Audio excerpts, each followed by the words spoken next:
چې د کوم مقتول قاتل نامعلومي نو د هغې قاتل بیا ریاست دي. زما د شهیدانو قاتل دا ریاست دی او دا انتظامیه او دا سکیورټي ادارې دي. ماله به دا ریاست زما د شهداو قاتلان ګرفتاروي، ماله به په دې باندې اکشن دی کوي او دا کیس په منطقي انجام ته رسوي. که د دې دا فکر کوي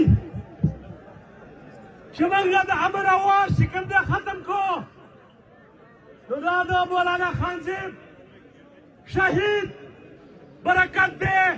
چې په زرګونو لکو خلک دل راوتلی دلته د امن اواز نشي ختمېدلی. دا د دې خاورې اواز دی، د دې خاورې ضرورت دی. نن د ریاست خلاف، د هغو د جنګي اقتصاد خلاف باجوړ ریفرنډم وکړلو، ټول باجوړ په کابینه کې راووتلو او دا د ریاستي ادارو ته پیغام ورکړو دنیا ته چې موږ نور په دې خاوره بدنامي نشو برداشت کولی، موږ په خپل جنتي وطن باندې نور امن غواړو. مولانا خانزیب په بدني طور زموږ سره نشته دی، خو په فکري طور باندې چې هغه کوم تخم کرلی د امن او د مینې او د محبت د پښتونولۍ د کاملنګ او د غیرت هغه نن دلته ټول موجود دی. ځوانانو ستاسو مې دغه اپیل دی،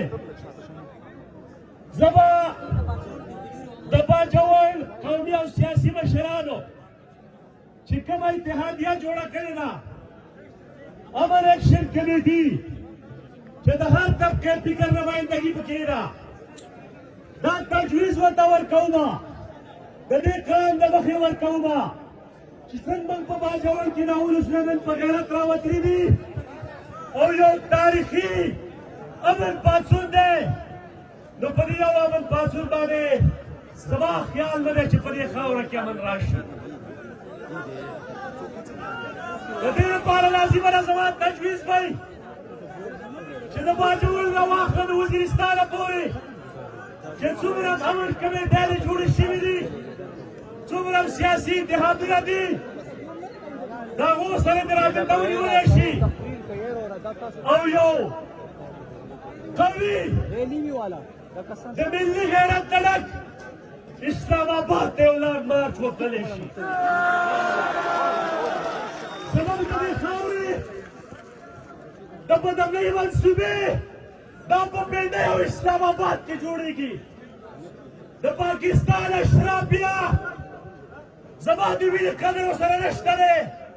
د پاکستان د اسټبلیشمنټ روزګار زما او ستا په وینه روان دی او دا مسله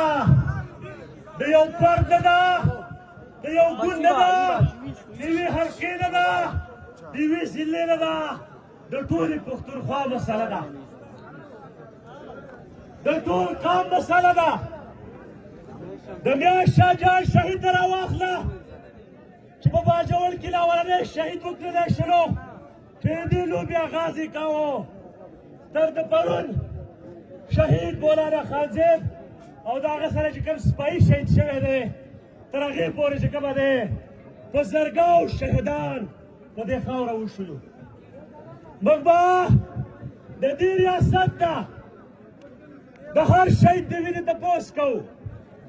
دلته زموږ سیاسي مشران شهیدان شوي دي، علماء کرام شهیدان شوي دي، ملکان شهیدان شوي دي او د ژوند هر طبقې فکر خلک په دې خاوره باندې چې کومه دی دا په بې دردۍ سره ووژلی شلو، قتل کړلی شلو او شهید کړلی شلو. د هغې حساب به ترې غواړو. دا زموږ او ستاسې فرض جوړېږي. ګرانو ملګرو، دا یو خبره ډېره کېږي او زه د هغه سوال جواب کول غواړم چې په امن پاڅون باندې څه کېږي یا په احتجاج باندې څه کېږي نیک کعبه د ولس زور دا د خدای زوري ولس بې وسلې دی خو چې دغه شان په ننګ راوځي نو دا ریاست بیا چې کومه دی پې نشي ټینګولی چې په دې خاوره نوره بدمني وساتي دا اتفاق او اتحاد غواړي یو بله خبره کول غواړم دلته که صوبایي حکومت دی او که باقي حکومت دی هغو ته هم زما دا درخواست دی چې موږ په دې پوهېږو چې په دې وطن کې جمهوریت هغه شان مضبوط نه دی خو ستاسې هم څه فرض جوړېږي د باجوړ نه واله وزیرستانه پورې دا خطه د صوبایي حکومت اون کوي نه وفاقي حکومت اون کوي چې دا هم د پاکستان او د پښتونخوا برخه ده دلته موږ په اینو کې خړوب تللی شو نه موږ له وزیر اعظم راځي نه موږ له چې کومه دی وزیر اعلی راځي چې زما دې نه تپوس وکړي دا ډېره د افسوس خبره ده دا خبره صرف په دې وخت کې د یو ګیلې په شکل کې کوم نور زه پوهېږم چې په دې ملک کې نن هم چې کومه دی های پر ماشاءالله نافظه ده نظام ټول د اسټبلشمنټ په قبضه کې دی تاسې وګورئ تاسې ووایئ چې د امن په وینا او په پاڅون څه نه کېږي نو مولانا خانزیب رحمت الله علیه خو د امن خبره کوله نو ځکه دې د امن دشمنان تنګ وو ځکه یې په رڼا ورځ باندې شهید تللو ستاسې دا پاڅون ستاسې دا اتحاد او اتفاق دا د ریاست ته واضح پیغام دی چې د باجوړ قوم ریفرنډم وکړلو چې موږ نور په دې خاوره بدمني نه غواړو لاس راسه اوچت کوي چې تاسې په دې خاوره نور بدمني ته تیار یاستئ او که نه یاستئ تیار موږ د باجوړ سیاسي اتحاد دا اپیل کوو چې د اسلام آباد د لانډ مارچ فیصله وکړئ دا فیصله تاسو ته منظور ده ټول به په قاني غیرت باندې ځو پاڅون هغه ته ویله کېږي کوم چې غازي امان الله خان کړی و پاڅون هغه ته ویله کېږي کوم چې احمدشاه ابدالي کړی و پاڅون هغه ته ویله کېږي چې بیا ملت پاڅېږي چې مسله نه حل شوي تر هغې پورې هغې خپل احتجاجونه او دردې نه ختموي داسې د پاڅون ویلی کېږي د مولانا خانزیب شهید او زموږ چې کوم نور ملګري زخمیان دي د هغوی لپاره اخري خبره کول غواړم زه خپله خبره ختموم دلته فیصله شوې وه پرون چې کومه زموږ د باجوړ امن ایکشن کمیټي ده چې کوم مقرر وینا وکړي نو هغه به بیا د دې څخه نه ځي ځکه چې دا قام ناست دي موږ به هم ناست یستو زه بیمار وجود باندې راغلی خو که ساعت هم دلته خېژي د سبا ناست یم د مشرانو ته به دا خلاص دی د کار په خاطر به ګرمي برداشت کوئ او ګرمي څه کې چې ګولۍ به برداشت کوو د دې کار په خاطر باندې دې کار نه به نه جدا کېږو چې دا کار وي نو موږ بیستو چې دا کار نه وي زموږ هېڅ حیثیت نشته دی عوامي نیشنل پارټي سبا نه د مولانا خانزیب شهید په حوالې سره د قبایلي اصلاح د امن و امان په حوالې سره د ټیک یو مشاورتي اجلاس رابللی دی او په هغې به هغه فیصلې کېږي موږ خپل امن مظاهره په هغې ورځ ځکه اعلان نه کړله چې دا امن مظاهره د مخکې نه اعلان شوې وه نو موږ په دې اکتفا وکړله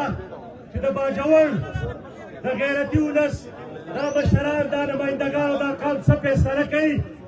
عوامي نیشنل پارټي به چې کومه دی په هغې نه بیک وایي یو قدم به د موږ مخکې روان یستو خو موږ د مولانا خانزیب وینه چاته نه معاف کوو موږ یې تپوس کوو دا ریاست زما قاتل دی دا ریاست به ماله چې کومه دی زما قاتلان راکوي دا به موږ منطقي انجام ته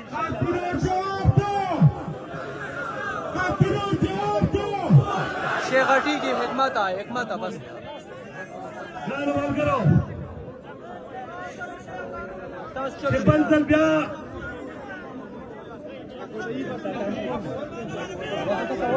مختصر یې کړئ زمون قیادت ګنټه ګنټه تقریر تکری تنکری به سي په مخ بتنګ نه استي کنه نو دې د واره کنه بس تم واره ته د باقي دی واره